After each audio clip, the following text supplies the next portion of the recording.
पास यहाँ पर y के बराबर हो जाता है।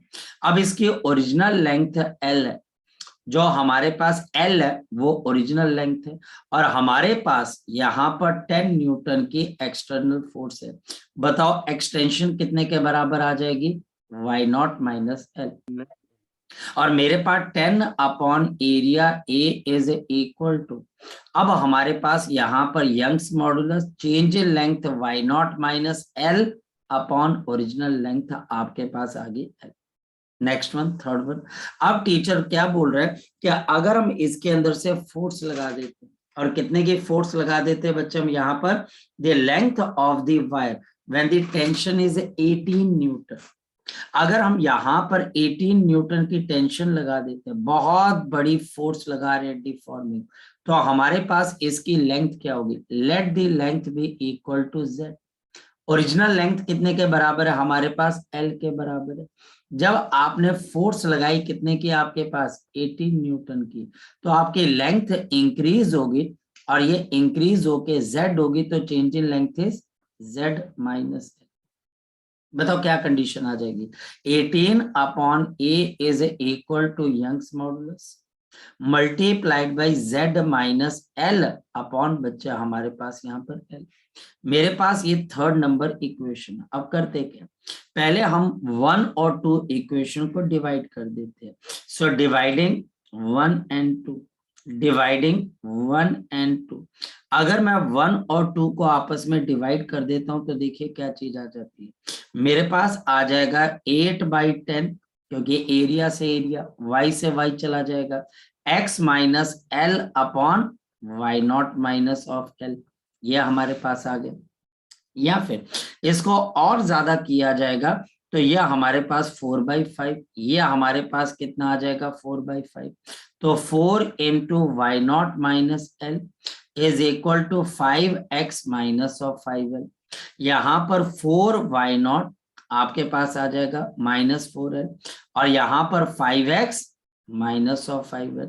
चीजों को अगर हम रीअरेंज करेंगे तो बताओ क्या आ जाएगा, अगर मैं चीजों को रीअरेंज करता हूं तो बताओ हमारे पास क्या चीज आ जाती है, हमारे पास बिल्कुल बच्चे L वाली टर्म एक तरफ और बाकी टर्म्स एक तरफ, तो 5L minus of 4L is equal to 5x minus of 4y0। ये हमारे पास कितना आ जाएगा 4y0 आ जाएगा, और हमारे पास L is equal to 5x minus of क्या आ जाएगा 4y0। ये हमारे पास L की वैल्यू आ गई। ये हमारे पास यहाँ पर किसकी वैल्यू आ गई बच्चे, L की वैल्यू आ गई। ये हमारे पास यहाँ पर L की क्या आ गई बच्चे, वैल्यू आ गई। नेक्स्ट वैल्यू, नेक्स्ट वन, हमारे पास यहाँ पर अब हम 1 और 3 को आपस में डिवाइड कर देते हैं। अगर मैं 1 और 3 को आपस में डिवाइड करूं तो क्या इक्वेशन आ जाएगी, जरा स्टार्ट करते हैं। अगर यहाँ पर मैं 1 इक्वेशन को किससे डिवाइड कर दूं, आपके पास थर्ड इक्वेशन से डिवाइड कर देता हूं, तो सी हमारे पास क्या कंडीशन आ जाएगी, एरिया और यंग्स मॉडुलस, ये दोनों के दोनों हमारे पास क्या बच्चे, शाबाश बता दो, ये दोनों के दोनों हमारे पास यहाँ पर कांस्टेंट है, लेंथ भी कांस्टेंट है, और ये बच्चा हमारे पास यहाँ पर क्या हो जाएगी, कैंसल आउट हो जाएगी, और हमारे पास अब बचेगा क्या बच्चे, आपके पास जरा देखते हैं, मेरे पास यहाँ पर क्या बच जाएगा, आपके पास यहाँ पर डिवाइडिंग 1/3, डिवाइडिंग आपके पास 1/3। अगर मैं 1 को 3 से डिवाइड कर देता हूं तो मेरे पास यहाँ पर क्या चीज आ जाएगी, we can write down 8 divided by कितना आ गया 18, तो 8 divided by 18 is equal to, this is equal to बच्चा हमारे पास यहाँ पर क्या आ जाएगा, हमारे पास नेक्स्ट आपके पास सामने की तरफ क्या आ जाएगा, आपके पास आ जाएगा x माइनस एल और z माइनस एल, तो मेरे पास x माइनस एल और यहाँ पर मेरे पास z minus of L, check कर लेते हैं। तो x माइनस ऑफ आपके पास यहाँ पर आपके लिए z minus L, x minus L, बिल्कुल सही चीज। अगर हम यहाँ पर देखते हैं तो आपके पास नेक्स्ट पॉइंट क्या आ जाती है, तो मेरे पास यहाँ पर अगर चीजों को रीअरेंज किया जाए तो ये 4 आ गया, ये 9 आ गया, और मेरे पास यहाँ पर क्या आ जाएगा 4 into Z minus L is equal to 9x minus L, और 4z minus of 4l is equal to 9x minus of बच्चा हमारे पास 9l, और 4z is equal to 9x minus of 9l plus of 4l। तो 4z is equal to 9x, ये बच्चा हमारे पास कितना आ जाएगा, माइनस ऑफ मेरे पास 5l। अगर हम L की वैल्यू अब सब्स्टिट्यूट कर दे तो बताओ मेरे पास क्या आ जाएगा, वे 4z इज इक्वल टू, मेरे पास यहाँ पर 9x माइनस 5, L की वैल्यू किसके बराबर है जरा देखो, L की वैल्यू है 5x माइनस 4y0, तो 5x माइनस ऑफ 4y0 ये इसकी वैल्यू है। तो 4z is equal to 9x minus 25x plus of 20y0, और we can write down 4z is equal to 20y0, 25 minus of 9, तो minus of 16x, 4 से divide कर दो, z is equal to 5y0 minus of 4x, और ये हमारे पास इसकी option आ जाएगी। लग गया पता शौर्य, लग गया पता शौर्य, हो गया डाउट क्लियर आपका? Yes sir. ठीक है, सो ये क्वेश्चन हमारे पास जो है इलास्टिसिटी के सिंपल यंग्स मॉडुलस के ऊपर बेस्ड है। नेक्स्ट कौन सा डाउट है आपका, शाबाश बताओ। सर 8th वाला था। Question number 8, the breaking stress for the material is 2 into 10⁸ newton per metre. The maximum length of the wire of this material can be so that the wire does not break by its own weight। बाकी wire अपने wait से बच्चा आपके पास break ना हो जाए, तो जरा चेक कर लेते हैं।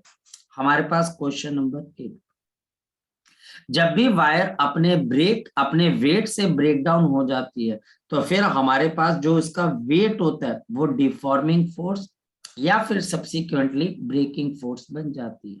तो हमारे पास जो इसका वेट नीचे की तरफ को लग रहा है, सेंटर ऑफ मास है mg, ये हमारे पास डिफॉर्मिंग फोर्स है, तो यहाँ पर जो ब्रेकिंग फोर्स हम मानेंगे वो mg आ जाएगी, और हमारे पास जो स्ट्रेस इसमें डेवलप होगा वो हमारे पास क्या आ गया, फोर्स अपॉन ए, और ये स्ट्रेस अगर किसके बराबर हो जाए, शाबाश बता दो, ब्रेकिंग फोर्स के। अगर ये ब्रेकिंग स्ट्रेस के बराबर हो जाए ये वाला स्ट्रेस, तो हम उस कंडीशन को समझ सकते हैं जिसकी टीचर बात कर रहे हैं। और गिवन क्या है, ब्रेकिंग स्ट्रेस हमारे पास कितने के बराबर है, शाबाश बता दो, 2 into 10⁸। फोर्स, कौन सी फोर्स इसको ब्रेक करने की कोशिश कर रहा है, टीचर खुद बोल रहा है ऑन वेट, यानी अपना वेट mg। बिल्कुल, तो ये हमारे पास mg, और नीचे आपके पास एरिया ए आ गया।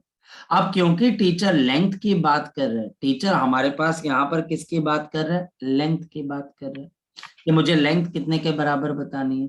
तो अब मास को बताओ क्या लिख सकते हो, mass can be written as volume into density into G divided by area is equal to 2 into 10⁸ volume.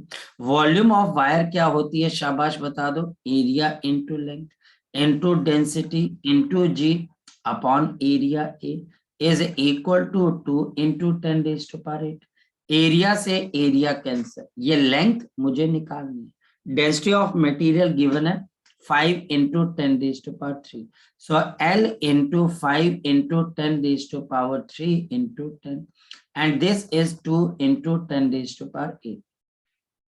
तो L will be equal to 2 into 10⁸ divided by 5 into 10⁴। ये कैंसिल होके कितना आ जाएगा, 0.4, ये 0.4 आ जाएगा, into 10⁸ 8 - 4, तो आपके पास 4 मीटर। अब हम ऑप्शन देखते हैं कि ऑप्शन किस तरीके से प्रेजेंट की गई है। तो ऑप्शन है किलोमीटर के अंदर, तो चलो किलोमीटर बना देते हैं। हमारे पास इसको 10 से अगर हम रिप्लेस कर दे पॉइंट को 10 से, तो 4/10 into 10⁴ मीटर।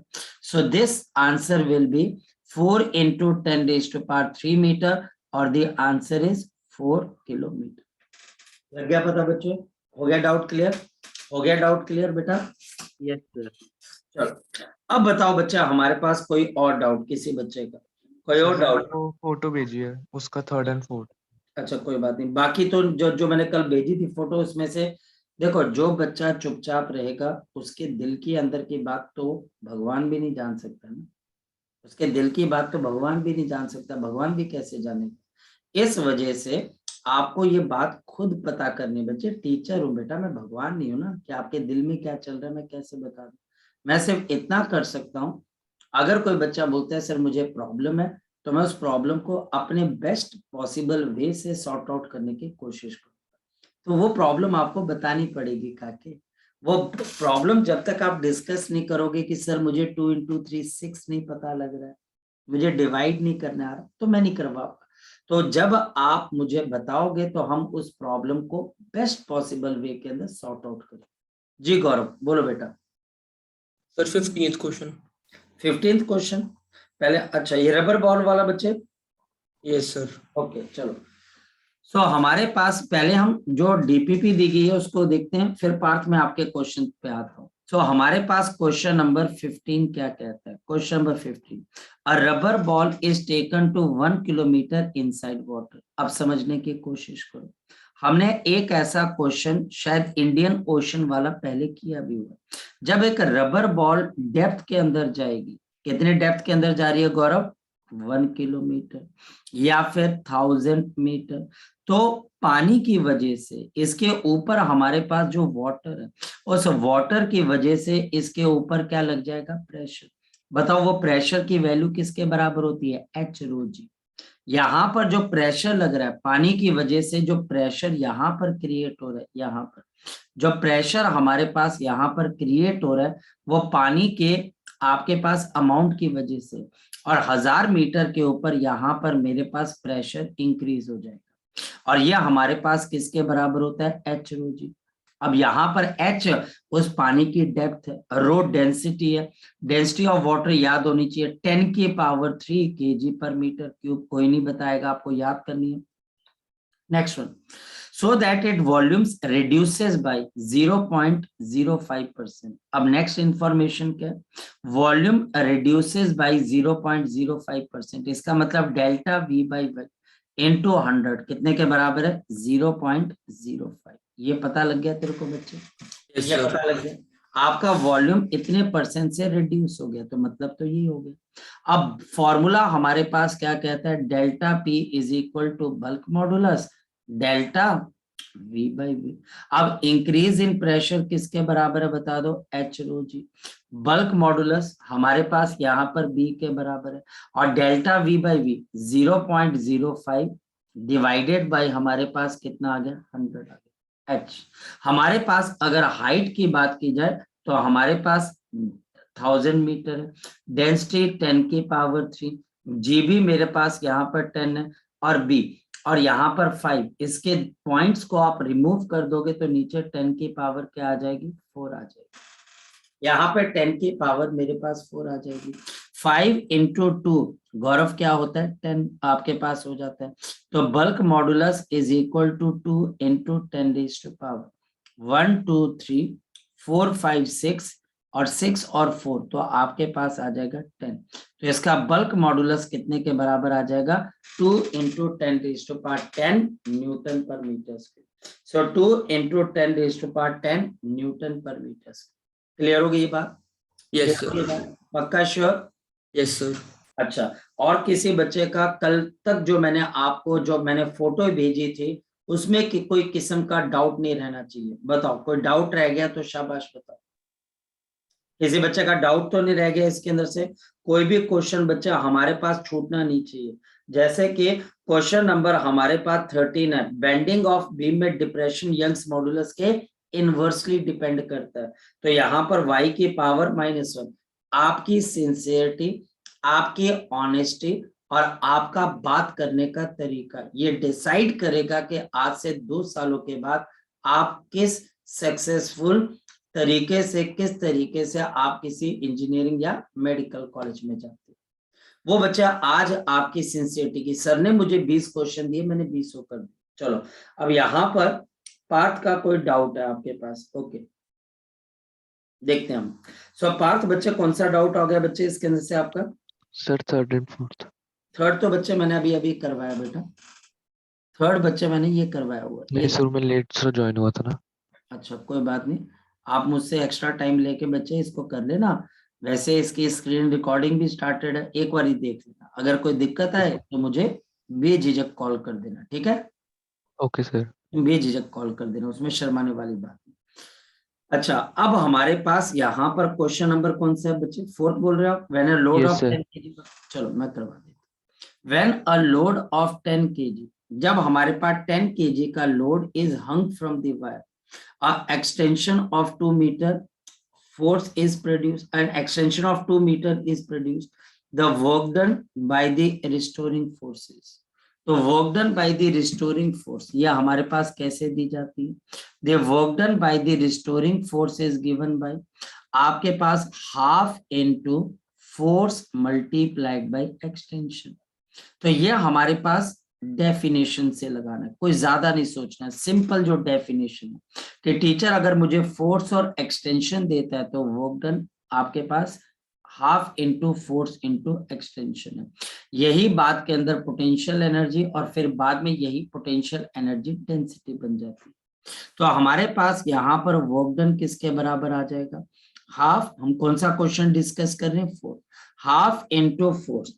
फोर्स हमारे पास यहाँ पर, आपके पास यहाँ पर 10 kg, लोड ऑफ 10 kg, तो फोर्स आपके पास आ जाएगा 10 into G M G, multiplied by extension. Extension कितने की? हमारे पास 2 मीटर की है, तो हमारे पास ऊपर आ गया 100 इंटू 2 डिवाइडेड बाई 2, 2 से 2 कैंसिल हो जाएगा, तो अब पार्थ आंसर कितना आ जाएगा? 100। लग गया बच्चे पार्थ? बच्चे लगे बात? Yes, sir. चलो नेक्स्ट डाउट पूछो, शाबाश। नेक्स्ट डाउट पूछो। नेक्स्ट किसी बच्चे का कोई डाउट रह गया? शाबाश, रह गया किसी बच्चे का डाउट? देखो बेटा मैं बार बार बोल रहा हूँ और इससे हमारा टाइम किल होता है, क्योंकि हमारे, हाँ बोलो। सर एक बार ना सर प्लास्टिसाइन का बता दो दोबारा। क्या बेटा? सर इसका जो सेकंड क्वेश्चन था ना सर, सर उसका सर उसमें एक ऑप्शन है प्लास्टिसाइन, तो वो दोबारा बता, उसका मीनिंग बता दो सर। प्लास्टिसाइन हो गया, क्वार्ट्ज फाइबर हो गया बच्चे हमारे पास, इसके अंदर से रबर। बेटा प्लास्टिसाइन है। अब मैं अगर तुझे ये बात बोलूं तो मुझे ग्लास बता दे क्या होता है, तो तू क्या बोलेगा? सर मतलब मटेरियल ही होता है ना सर, मैंने ये मटेरियल होता है बच्चे, मटेरियल मतलब कि हम इसके अंदर से क्या करेंगे? अगर मैं तुझे बोलूंगा कि तुम मुझे ब्लैक कलर का रंग को डिफाइन कर दे, तो you can't define the black colour, you can only compare and show me the black colour. तो प्लास्टिसाइन बच्चे हमारे पास एक तरीके का मटेरियल ही है बच्चे, जो कि आपके पास परफेक्ट इलास्टिक हो जाता है। तो आप बच्चे इसको गूगल में सर्च करके इसकी इमेजेस भी देख सकते हो। तो वो हमारे पास ऐसा नहीं है, प्लास्टिसाइन का प्रोसीजर बनता कैसे है कैसे नहीं वो हमको नहीं देखना, हमको सिर्फ बताना ये इसकी एग्जांपल्स। ठीक है बेटा? ये सर मैंने आपको एक और पिक भेजी, उसका 7th and 8th। Question number 7 और 8 देखते हैं। ओके, सो 8th क्वेश्चन तो दोबारा हम यहाँ पे क्लास में डिस्कस कर चुके हैं, आप थोड़ी सी इसकी वीडियो देख के मुझे बता देना ये 8th क्वेश्चन ये रहा। ठीक है बेटा? Okay sir. ठीक है, तो आप वीडियो देख लीजिएगा, मुझे बता दीजिएगा।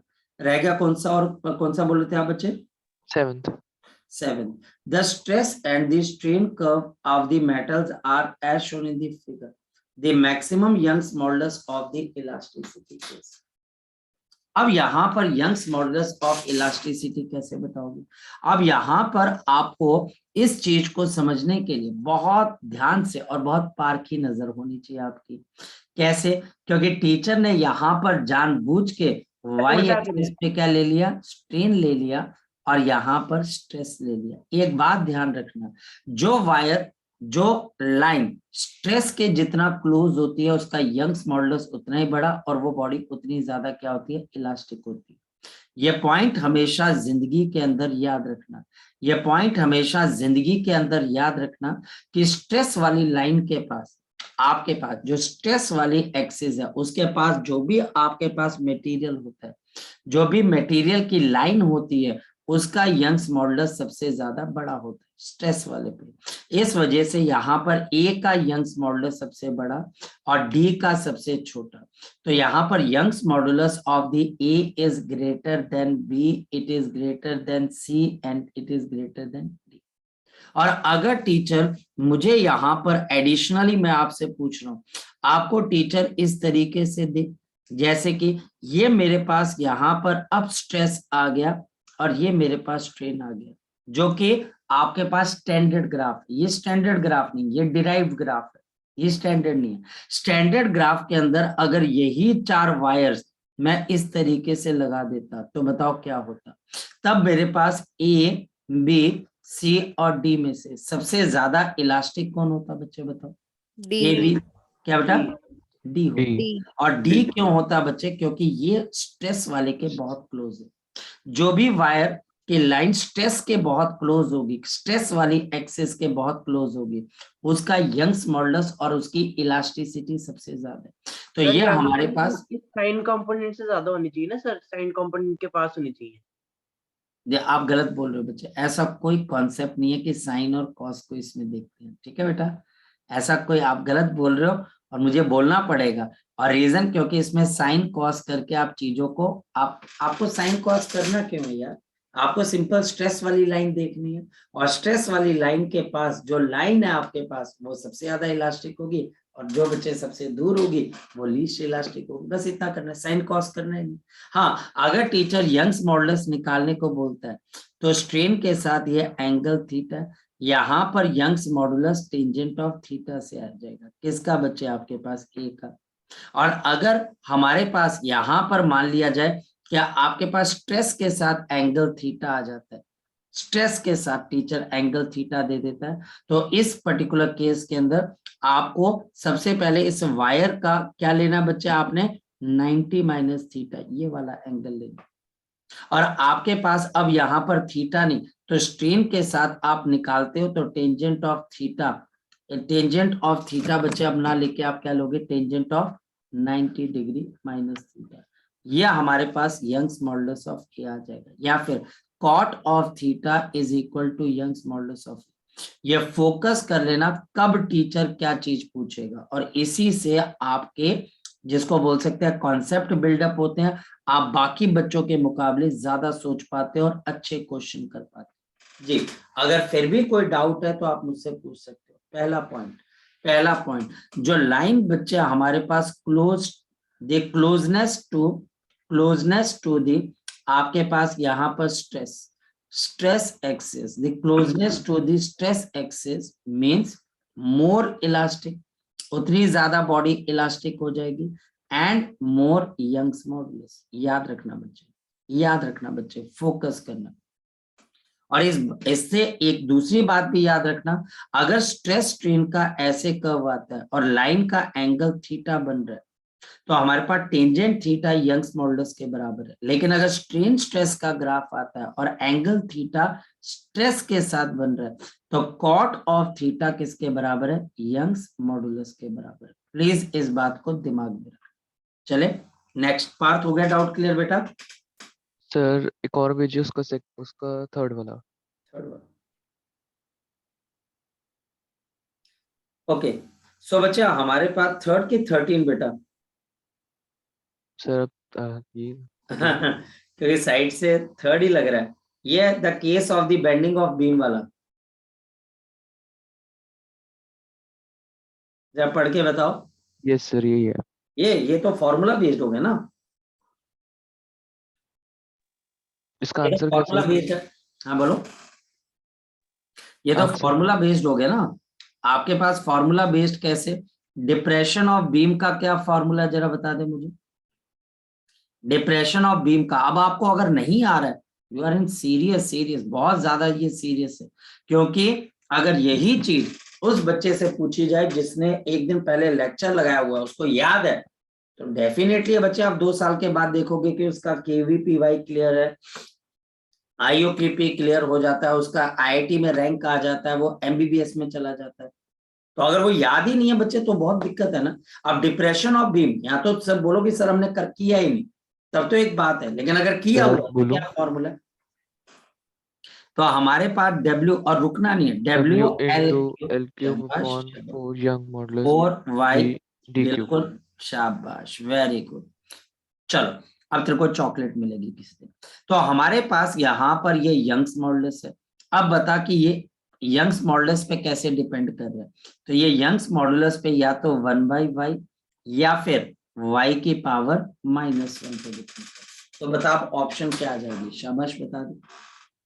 तो हमारे पास डेल की वैल्यू थर्ड ऑप्शन आ जाएगी, ये यंग्स मॉडुलस के इनवर्स पे डिपेंड कर रही है, थर्ड ऑप्शन आ गई। और बता बच्चे, शाबाश। सर सेकंड वाला इसका ऊपर वाला। देखिए हमारे पास अब अगर आपको मैं बोलूं तो हमने बहुत सारे एक रिलेशन देखे थे, वो रिलेशन हमारे पास यहाँ पर आ जाते हैं, जिसमें the different relationship between the elastic constant किया था हमने, हाँ या ना, किया Yes, था sir. हमने, किया था हमने। उसके अंदर 4 हमने इक्वेशंस की थी, उन चारों इक्वेशंस के अंदर से एक हमारे पास इक्वेशन बनती है जो कि पॉइजन्स रेशो, यंग्स मॉडुलस और किस पे डिपेंड कर रही है बच्चे, ईटा पे डिपेंड कर रही है। ठीक, हमने उसकी वैल्यू, इन सब की वैल्यू उसमें डालकर बच्चे क्वेश्चन का आंसर आ जाएगा बच्चे।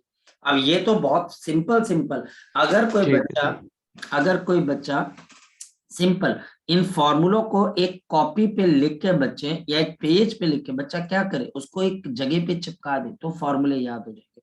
तो बच्चे ये हमारे पास क्वेश्चन, ये तो फॉर्मूला बेस्ड है। डाउट हमारे पास तब होता है कि जब ये ना पता हो कि फॉर्मूला क्या लिखना है, या यही ना पता लग रहा हो कि ये इक्वेशन करने कैसे। जब हमें पता है कि force is equal to mass into acceleration है, मास टीचर ने 2 kg दे दी है, एक्सेलरेशन टीचर ने 2 मीटर पर सेकंड स्क्वायर दे दिया, फोर्स निकालना। अब इसमें डाउट तो हो ही नहीं सकता ना, क्योंकि हम ये बोलेंगे कि बेटा फोर्स निकालनी है तो मास और एक्सेलरेशन की वैल्यू डाल दे, आंसर आ जाए। ठीक है, तो ये फॉर्मूला बेस्ड है बच्चे। नेक्स्ट क्वेश्चन पूछ बच्चे। क्लियर है सर। ठीक है, बाकी सारे हो गए। Yes sir. 17 हो गया, 17 हो गया। इलास्टिक फोर्सेज आर, किसी बच्चे का अगर हुआ तो बता क्या आंसर हो गया सर। ऑप्शन है ए। इसका। Option A. Option A. बिल्कुल सही, गुड वन, बहुत अच्छी, बहुत अच्छे। चलो अब बच्चे ये आपने कर लिया, कॉन्फिडेंस अब होना चाहिए बच्चे इसके अंदर से। अगर अब हम आगे की तरफ को चले तो यहाँ पर हमारे पास ये सारी की सारी चीजें हमने यहाँ पर डिस्कस कर ली थी। मैंने कल रात को भी एक डीपीपी भेजी थी, यस और नो, कल रात को भी हमने एक डीपीपी भेजी थी मैंने। चलो ये वो डीपीपी है, यस और नो बच्चे, ये डीपीपी सॉल्व किया आपने कि नहीं की बच्चे, पहले बताओ, ये कि नहीं की? अभी करनी है सर, अभी करनी है, तो बताओ ये मैं डिस्कस कर दूं, क्या करूं बताओ, शाबाश। नहीं सर, पहले करेंगे फिर करना। चलो ठीक है, कोई बात नहीं। मतलब कि सर ये जो आपने कल पिक्स भेजी थी सुबह, तो उसके आंसर्स भेज दोगे? कौन से वाले के बच्चे? जो डाउट्स पूछे थे अभी पहले। इसके सारे अभी डाउट्स लिए थे। जिसके डाउट्स लिए थे, हाँ हाँ भेज देंगे बच्चे, इसमें क्या दिक्कत है, भेज देंगे। और तो नहीं कोई डाउट रह गया किसी बच्चे का भाई, किसी बच्चे का कोई डाउट रह गया हो, किसी बच्चे का डाउट रह गया हो बच्चे हमारे पास? सर बस आंसर्स चेक करने थे कि मैच कोई कर बात रहे नहीं, थे। कोई बात नहीं, मैं करवा दूंगा, कोई टेंशन नहीं। ठीक है, मैं करवा दूंगा। चलिए, सो हमारे पास यहाँ पर अब आपके पास यहाँ जो हम चीजें डिस्कस, चैप्टर हमारे पास फिनिश हो चुका है। अब हमारे पास यहाँ पर सारी इंपॉर्टेंट चीजें भी हम क्या कर चुके हैं, डिस्कस कर चुके हैं, और हमारे पास यहाँ से रिलेटेड ऑलमोस्ट हर कॉन्सेप्ट क्लियर हो चुका है। अब क्या रहती है, 2 चीजें। आपको बेसिक लेवल की असाइनमेंट मिली है, ये असाइनमेंट आप सॉल्व जैसे ही करोगे डिस्कस करके, इससे बड़े लेवल की असाइनमेंट मिलेगी, जिसमें कुछ अलग तरह के क्वेश्चंस होंगे, थोड़े से हाई लेवल के क्वेश्चंस होंगे। अगर वो भी आप कर लेते हो, फिर एक और बच्चे मैं आपको असाइनमेंट दूंगा प्रीवियस ईयर पेपर की, ताकि ये पता लग जाए कि प्रीवियस ईयर के जितने क्वेश्चंस है वो हमसे लग पा रही या फिर नहीं लग पा रहे, तब जाकर हमको किसी भी कॉन्सेप्ट की क्लैरिटी होती है। चलिए, सो अब हम यहाँ पर नेक्स्ट चैप्टर यहाँ पर शुरू कर देते हैं बच्चे, and this is the fluid mechanics. So हमारे पास नेक्स्ट चैप्टर है फ्लूइड मैकेनिक्स। फ्लूइड मैकेनिक्स, अगर हम फ्लूइड मैकेनिक्स की बात करें बच्चे, तो it is the study of the so fluid. जो हमारे पास फ्लूइड है, आपके पास फ्लूइड इज द आपके पास टाइप ऑफ मैटर, या हमारे पास type of matter that exist in the nature ये हमारे पास एग्जिस्ट करता है इन नेचर। और कैसे एग्जिस्ट करता है नेचर के अंदर? इन टू वेज। हमारे पास पहला in the forms of the liquid, in the form of the liquid, और दूसरा इन द फॉर्म ऑफ हमारे पास क्या आ जाता है? शाबाश बता दो, गैसेस। लिक्विड, लिक्विड के पास हमारे लिए अगर देखा जाए तो एक डेफिनेट आपके पास क्या होता है? वॉल्यूम।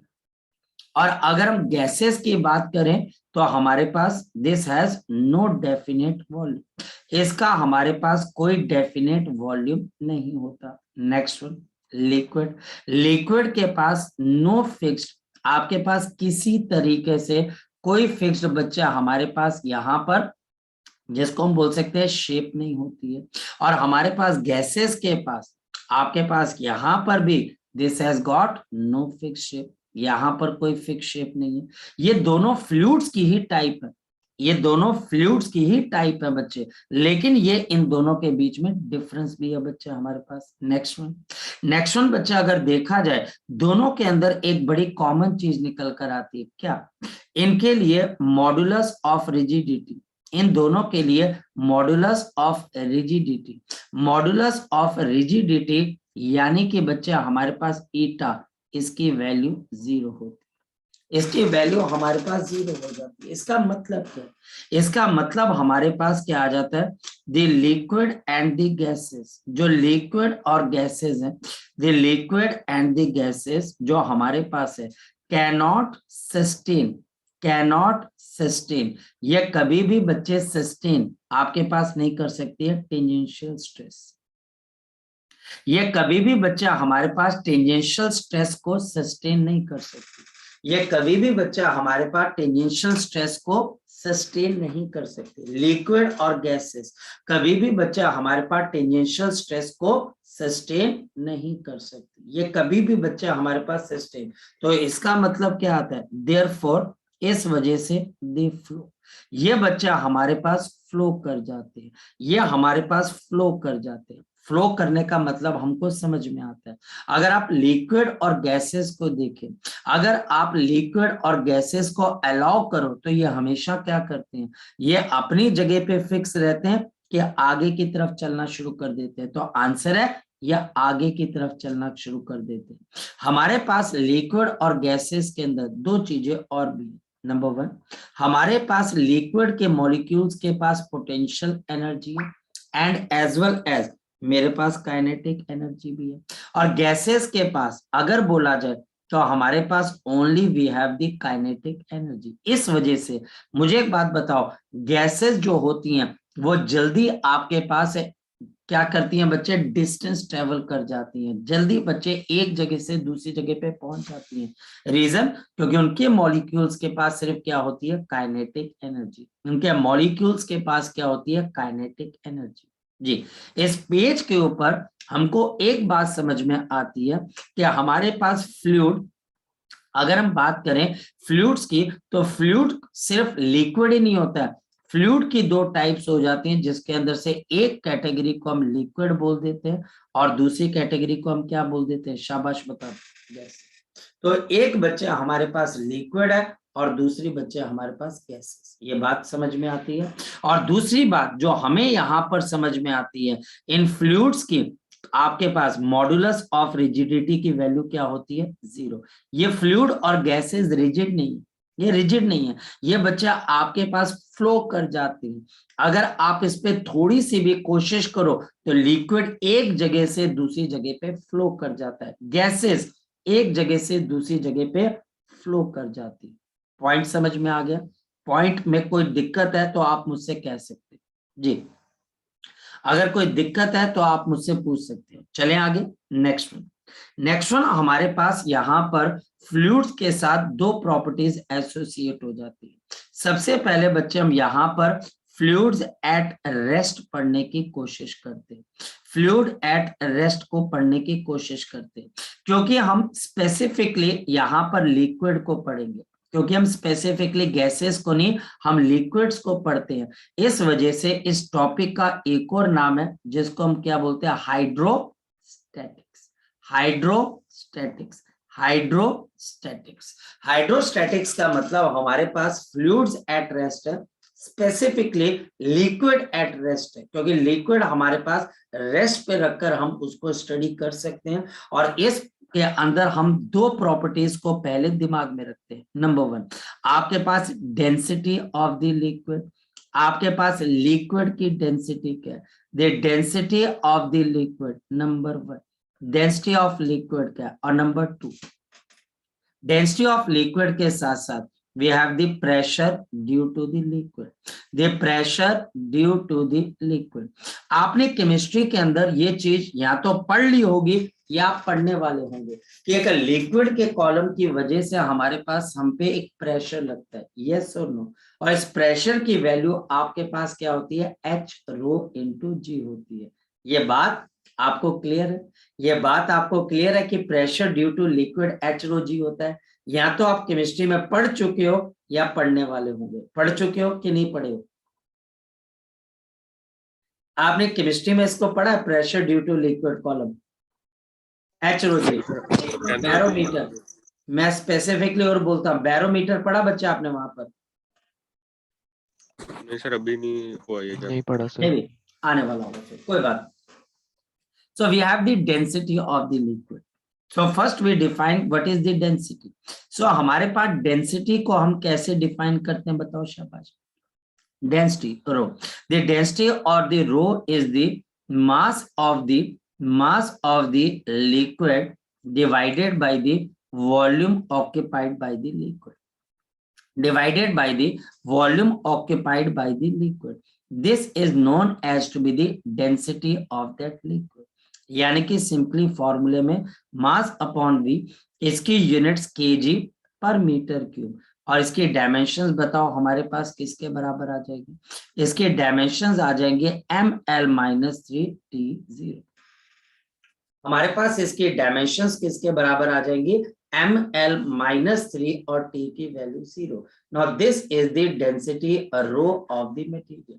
ये हमारे पास density rho of a material आपके पास आ जाती है। जैसे for example if somebody says, अगर कोई मुझे ये कहता है कि मेरे पास 2 kg का एक लिक्विड है और वो 100 सेंटीमीटर क्यूब के वॉल्यूम के अंदर सिचुएटेड है, तो इसकी डेंसिटी क्या है? तो 2 kg और नीचे मेरे पास यहाँ पर क्या आएगा, 100 और सेंटीमीटर क्यूब 10 की पावर -2, और यहाँ पर हमारे पास कितना आ जाएगा, क्यूब।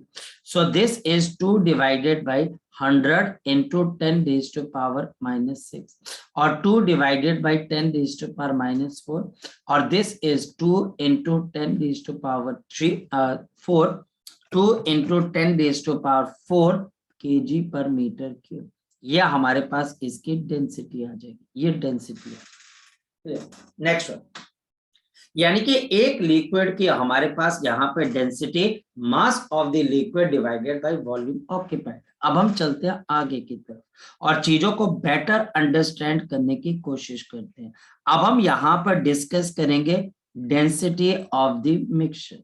जिन बच्चों ने आज सुबह 5 बजे वाली क्लास लगाई है, उन बच्चों को पता है कि आज हमने एवरेज वेलोसिटी का एक कॉन्सेप्ट किया था, और वो एवरेज वेलोसिटी का कॉन्सेप्ट क्या था बच्चे हमारे पास? Total distance upon total time. और अगर डेंसिटी ऑफ मिक्सचर निकालना, इसका मतलब क्या है? मेरे पास यहाँ पर अगर एक मटेरियल है जिसकी डेंसिटी ρ1 है, मेरे पास यहाँ पर एक दूसरा मटेरियल है जिसकी डेंसिटी ρ2 है, मेरे पास यहाँ पर तीसरा मटेरियल है जिसकी डेंसिटी ρ3। मतलब सपोज कि आप पानी के अंदर केरोसिन ऑयल को डाल देते हो, आप केरोसिन ऑयल के अंदर सरसों का तेल डाल देते हो, आप बच्चे सोप सॉल्यूशन के अंदर तेल को डाल देते हो, यानी कि आप मिक्सचर कर रहे हो, आप अलग अलग मटेरियल्स को मिक्स कर रहे हो, अलग अलग लिक्विड्स को मिक्स कर रहे हो, और उन सबकी अपनी अलग अलग डेंसिटीज हैं, और हमको बताने कि मिक्सचर की डेंसिटी क्या बन जाएगी, what will be the density of the mixture। तो जो डेंसिटी ऑफ द मिक्सचर होती है वो हमारे पास क्या होती है? वो हमारे पास अब आ जाएगा टोटल मास। अगर 5 बजे वाली क्लास लगाई है तो टोटल का मतलब समझ में आएगा, और डिवाइडेड बाय नीचे मेरे पास अब क्या आ जाएगा, इसका टोटल वॉल्यूम, और ऊपर मेरे पास आ गया टोटल मास और नीचे मेरे पास यहाँ पर क्या आ गया, total volume, total mass upon मेरे पास टोटल वॉल्यूम। अब यहाँ पर हमारे पास उसी तरीके से एवरेज वेलोसिटी के तरीके से यहाँ पर आपके पास फॉर्मूले डेवलप हो जाएंगे। जैसे मेरे पास सपोज कि यहाँ पर 3 मटेरियल्स हैं, 3 लिक्विड्स हैं। लिक्विड 1, इसके अंदर हमने मिक्स किया आपके पास लिक्विड 2 को, ये लिक्विड 2 को मिक्स किया, और इसके अंदर हमने मिक्स किया लिक्विड 3 को। ये हमने 3 लिक्विड्स को मिक्स कर दिया। इन तीनों लिक्विड्स के हमारे पास यहाँ पर क्या है, अलग अलग आपके पास डेंसिटीज है। इसकी डेंसिटी ρ1 है, लाल वाले की ρ2 है और नीले वाले लिक्विड की ρ3। और टीचर हमें बोलता है कि यहाँ पर मुझे बताना है कि इसकी रिजल्टिंग डेंसिटी किसके बराबर होगी। लेकिन यहाँ पर एक इंफॉर्मेशन और भी है, और वो इंफॉर्मेशन है हमारे पास फोकस करना। जो हमारे पास ρ1 लिक्विड है जिसकी डेंसिटी आपके पास है, ये ρ1 है। इस ρ1 लिक्विड की बच्चा हमारे पास यहाँ पर इसमें वॉल्यूम आपके पास किसके बराबर है, V1 के बराबर। जो मेरे पास B लिक्विड है, जो क्या आपके पास ये जो आपके पास ρ2 वाला है, इसकी डेंसिटी ρ2 है और इसका वॉल्यूम V2। और जो मेरे पास तीसरा लिक्विड है, उसकी डेंसिटी ρ3 है और उसका वॉल्यूम मेरे पास V3।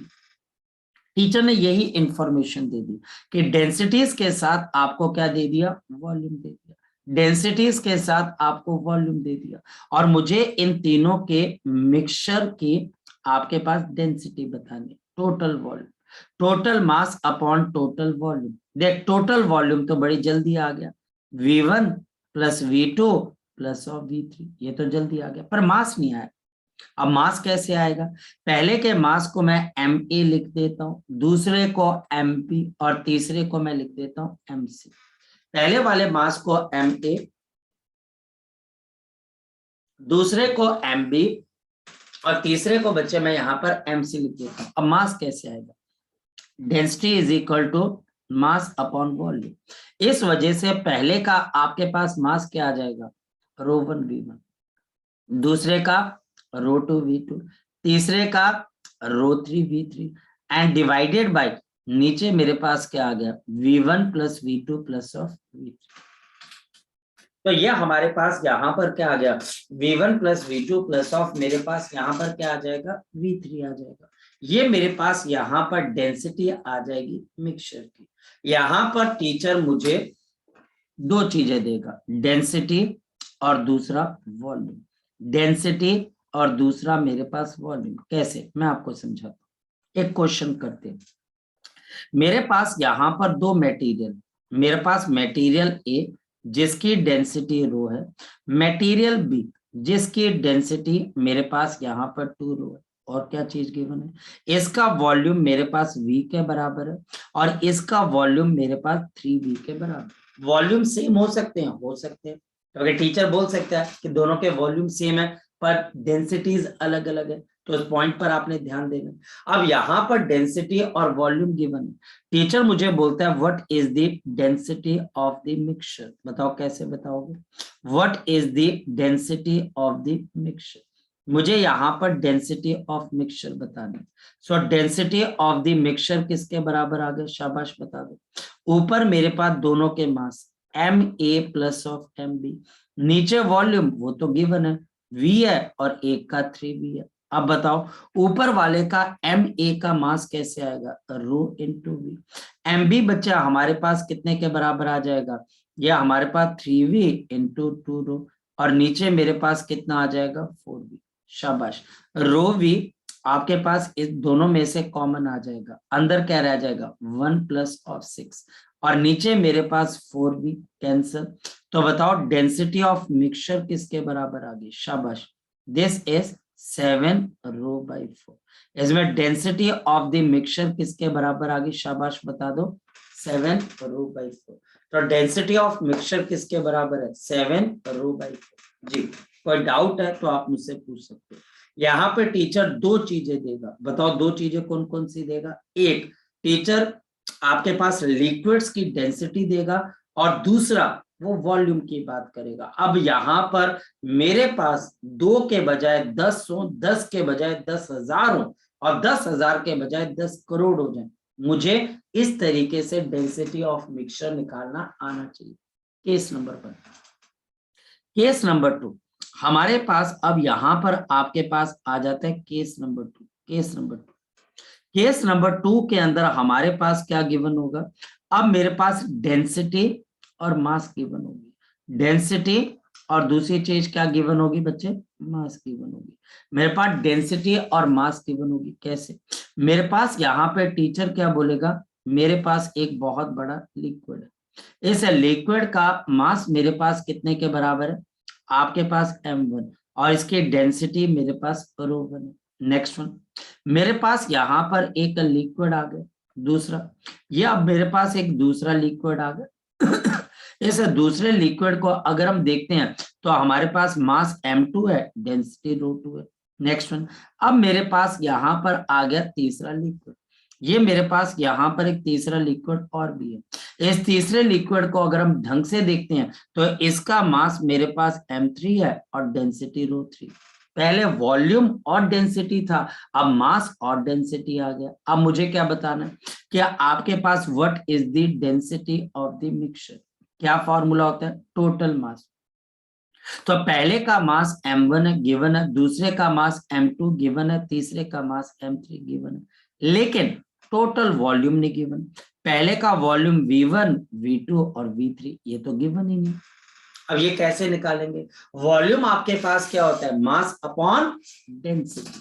मास अपॉन डेंसिटी, तो m1 plus m2 plus of m3 divided by m1 इसकी डेंसिटी ρ1, m2 इसकी डेंसिटी ρ2 और m3 इसकी डेंसिटी बच्चे हमारे पास ρ3 and this is the density of the mixture. ये हमारे पास यहाँ पर क्या चीज आ जाती है? Now this becomes the density of the mixture.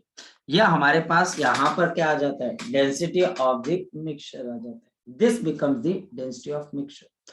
फॉर्मूले क्लियर हो गए? टीचर कब कब क्या क्या पूछेगा ये मुझे यहाँ पर पता होना चाहिए। फॉर एग्जाम्पल मेरे पास यहाँ पर एक क्वेश्चन आ गया।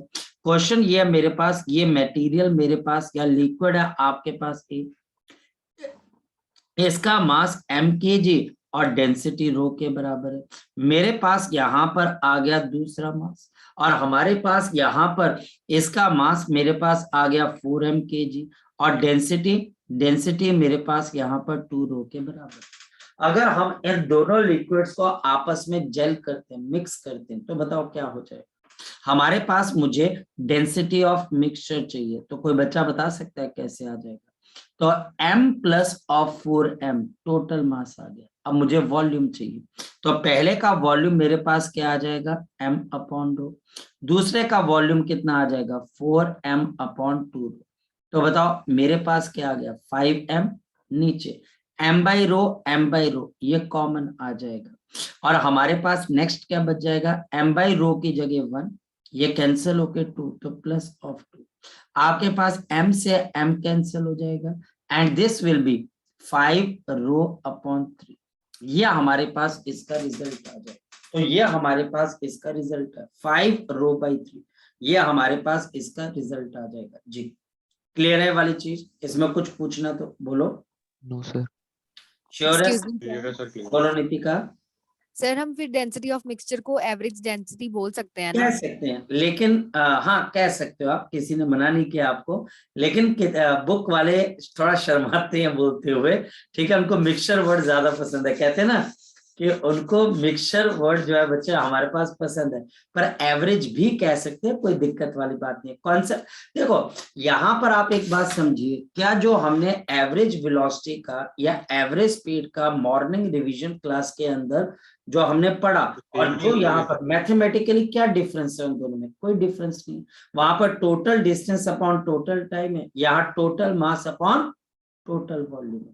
वहां पर बच्चे हमारे पास स्पीड तो हमेशा दी जाती थी, यहाँ पर हमेशा डेंसिटी गिवन होगी। वहां पर या तो डिस्टेंस गिवन होता था या फिर टाइम, और यहाँ पर क्या है? या तो टीचर वॉल्यूम देगा या फिर हमारे पास हमको क्या देगा? आपके पास यहाँ पर मास देगा। बस इतनी सी तो चीज करनी। करे क्वेश्चन एक और। अब एक और क्वेश्चन करते हैं, उसके बाद हमें लगेगा कि हाँ अब हम इसके क्वेश्चन बिल्कुल आराम से कर सकते हैं, टिकाकर भी कर सकते हैं। चलिए सो हमारे पास इसके ऊपर बेस्ड क्वेश्चन क्या है जरा चेक कर लेते हैं। मेरे पास यहाँ पर इस तरीके से आपके पास एक लिक्विड है, इस लिक्विड का वॉल्यूम मेरे पास V आपके पास मीटर क्यूब है, और इस लिक्विड की डेंसिटी मेरे पास रो के बराबर आ गई। नेक्स्ट मेरे पास अब यहाँ पर दूसरा आपके पास ऑब्जेक्ट आ गया, इसका वॉल्यूम 2V मीटर क्यूब है और इसकी डेंसिटी रो बाई 2 है। मेरे पास यहाँ पर एक तीसरा लिक्विड आ गया, इसका वॉल्यूम V क्यूब आ गया, लेकिन डेंसिटी मेरे पास 2 रो आ गई। और टीचर मुझे बोलता है कि यहाँ पर मुझे क्या बतानी है, इसकी डेंसिटी ऑफ मिक्सचर। बताओ कैसे बताओगे? Density of the mixture, total mass. अब मास तो गिवन नहीं है, पहले का मास क्या आ जाएगा V रो, दूसरे का मास कितना आएगा 2V इंटू रो बाई 2, तीसरे का कितना आ जाएगा V इंटू 2 रो, और नीचे हमारे पास क्या आएगा total volume V plus 2V plus of V, ये कैंसल। अब बताओ कि हमारे पास क्या आएगा V रो ये 2 और 2 प्लस 2 कितना होता है 4, तो 4 रो V अपॉन नीचे 3 और 4, तो ये बच्चे 4V। तो बताओ इसकी डेंसिटी आपके पास किसके बराबर आ गई, रो केजी पर मीटर क्यूब। आपने कभी भी कोई बच्चा आपने रैंडम टिक नहीं लगाना, ये रैंडम क्वेश्चन नहीं करना, आपका कॉन्सेप्ट के ऊपर हाथ होना चाहिए। चलिए सो अभी के लिए हम इतना करते हैं, बाकी चीजें अब हम नेक्स्ट टाइम करेंगे। तब तक आप इसको रिवाइज करिए और नेक्स्ट असाइनमेंट भी जो है आप जल्दी से जल्दी सॉल्व कर लीजिए। जितनी जल्दी आप असाइनमेंट को सॉल्व करोगे उतना फायदा हो जाएगा, ठीक है, उतना हमारे पास यहाँ पर आपको फायदा होगा। ठीक, चलिए सो अब इसको रिवाइज कर लेना है।